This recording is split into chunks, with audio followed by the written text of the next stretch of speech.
Hey everyone, this is Willis from Friendly Neighborhood Comics, and this is your Friendly Minute. Now, while the store is moving and we're moving into our larger space, doesn't mean that our videos are stopping. So I wanted to get you a new updated Friendly Minute.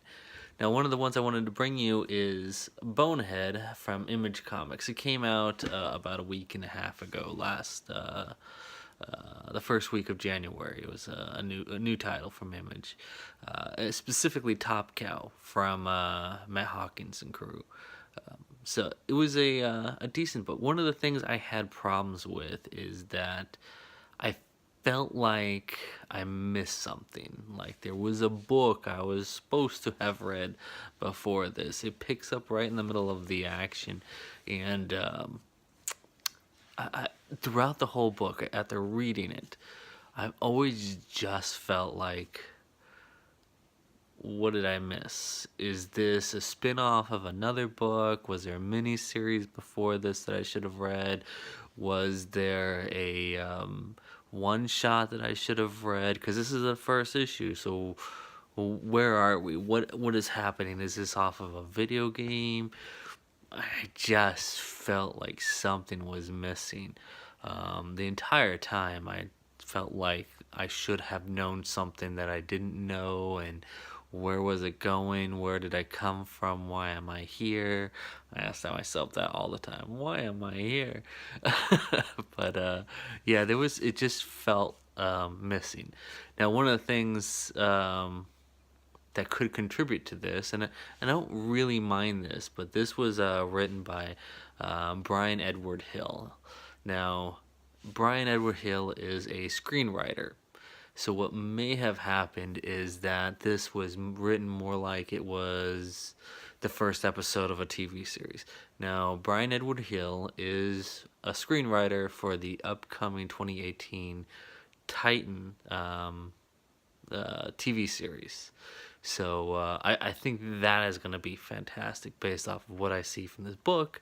But sometimes screenwriting doesn't translate to comic books. And I think there was a little bit too much of this is supposed to be a movie and not so much this is supposed to be a comic book.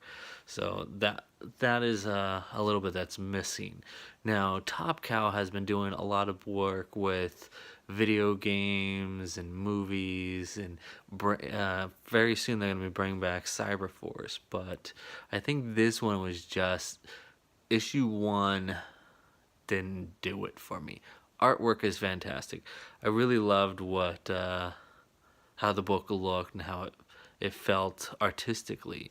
They did a lot of good stuff with colors in there, so colors had meaning and things like that.